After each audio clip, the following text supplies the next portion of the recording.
baby. Hey, where are you? There you are. Hey, Jim. You look kind of dirty. Let me clean you. Yeah, that's better. I cleaned you off with my shirt. Well, I'm just sitting here in the garage, thinking about stuff. Having a beer, you know. All that kind of good stuff. You know, the Mercedes transmission, yeah, still no bueno. Shannon, my wife, and I drove it a few miles last night, and yeah, no, it's not ready to go back into service.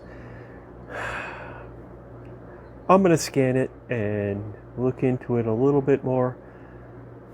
I might talk myself into opening the transmission up one more time if it seems like I have a real live lead on something that's going to work. You know, otherwise, yeah, that car's done. But I'm working on the camper shell of the big old truck. I just pulled it off. I marked along the edge where you can see here that I did a chalk mark, and like here is a rib, here's a rib, here's a rib. So I think what I'm going to do is pull this out flat and then put a straight edge on it and remark that line once I get it all pulled out flat with true straight line. And then I'll take my chalk and I'll make a little curve on one side of that line. I'm going to fold the fabric on my straight line. Once I put the actual straight line on it with the straight edge, I'll fold the fabric so that line is the edge. And then I will put a little like half moon type shape. And I was thinking about how much, because however big that moon is, like if I make it at its peak about a half of an inch of deflection off the straight line, then that means it's going to take up an inch. But if I do that on both sides, it's going to take up 2 inches. So thinking about taking 2 inches out of the length over the top of that whole thing, that seems like a substantial amount to remove. So I'm just going to do like a ½ inch, which means I'll end up removing 2 inches out of the stretch in the center while not taking anything out right where the ribs are. So that's my plan.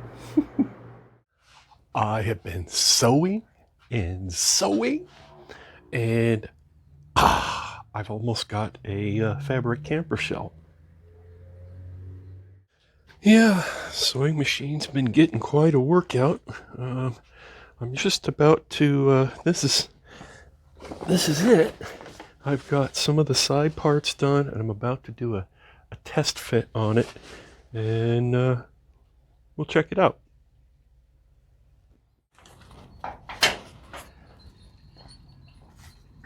Okay, so I've got my little turnbuckles.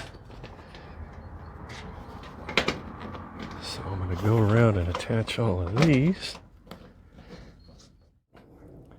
Yeah, got them down that side.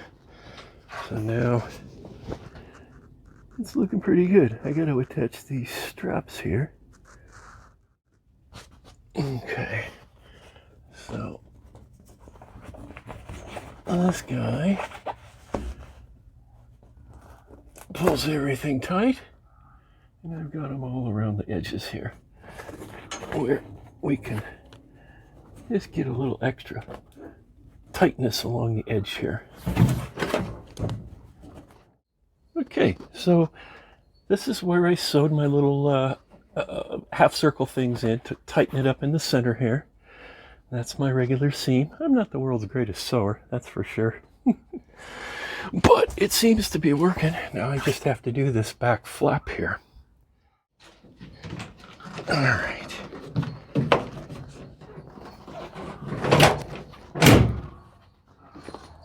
Okay. So I'm gonna have to mark where each of these are so I can put my little fitting in and get some chalk. Okay, so I've gone along and I've marked where these have to end up playing, so I can then put one of these little fittings on.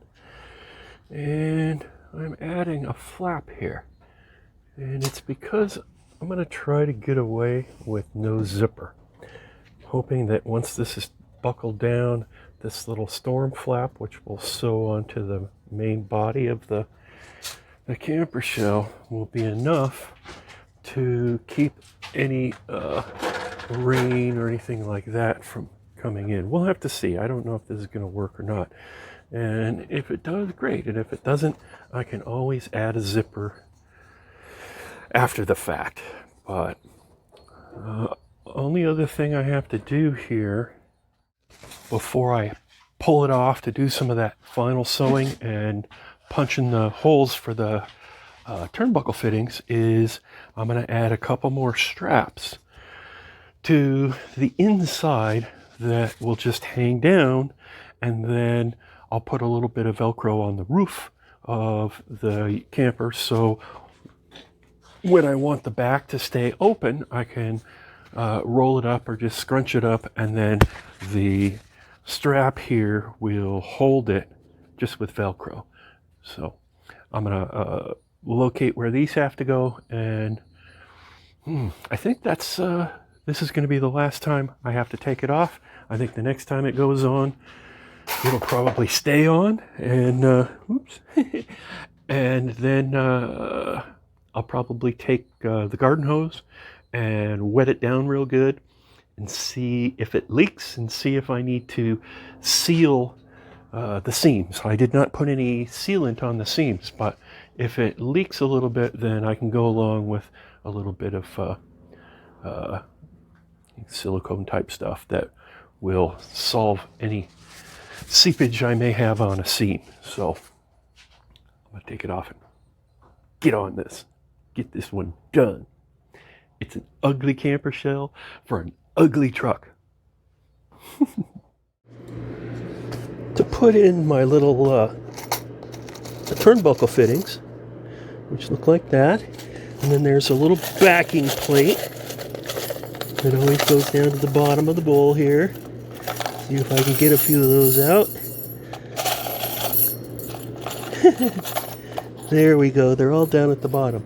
So there's a little backing plate like that, and I have this die. You can cut these by hand, but it's pretty tedious to use like an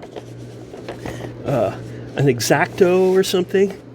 So I've got a little faint chalk mark there, so I can just place this right there, take my soft blow hammer,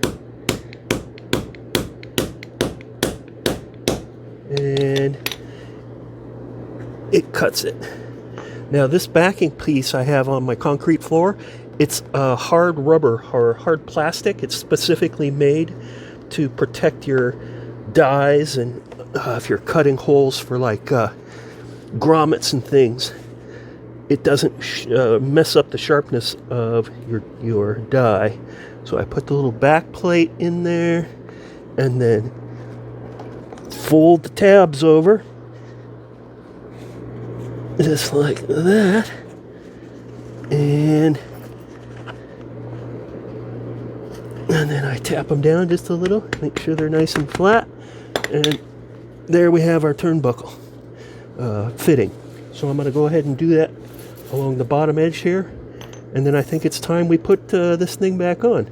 So yeah, that it cuts the oval, and it cuts the 4 little slices for the little feet that go through. So, and This thing I got it a long time ago at an upholstery supply store. Okay, well, I think it's done. So I'm going to go ahead and put it on, hopefully for the last time. There'll probably be one more time I have to take it off because I'm sure there'll be some mistake or problem or something I forgot, but maybe not. We'll see.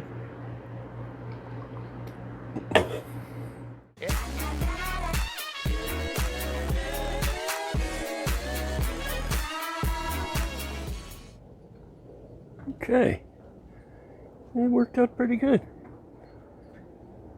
You can see the little sculptural, because it's not really stretched that tight. This is because I did those cuts and restitched so it's got a nice little shape.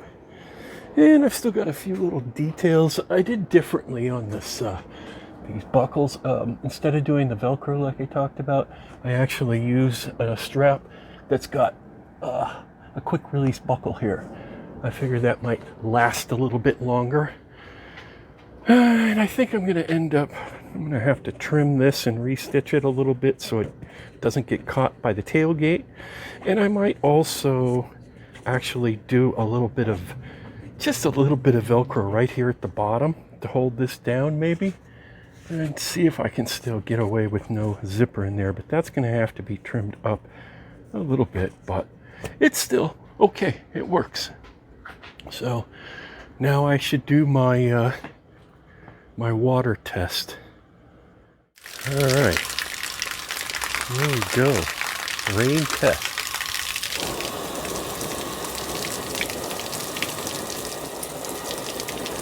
I'm going to spray it quite a bit. You can see it's rolling off pretty good. But it'll be interesting to see if we get any water inside. So I'm going to spray it for a couple more minutes, then I'll bring you with me when I inspect the interior. We got lots of water. Let's see what we have inside. Keep your fingers crossed, like I always say.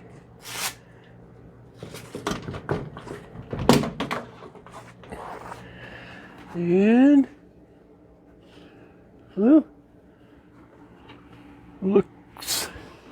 looks completely dry. Oh, look at that. Perfect. That's what I'm talking about. All right. So it's pretty much watertight. And I just have, a couple little tiny details, but I might not even mess around with those little things. I might just let it be like it is, and I might have to make some adjustments once I start using it and see how it actually performs. It should be fine. High speed on the freeway.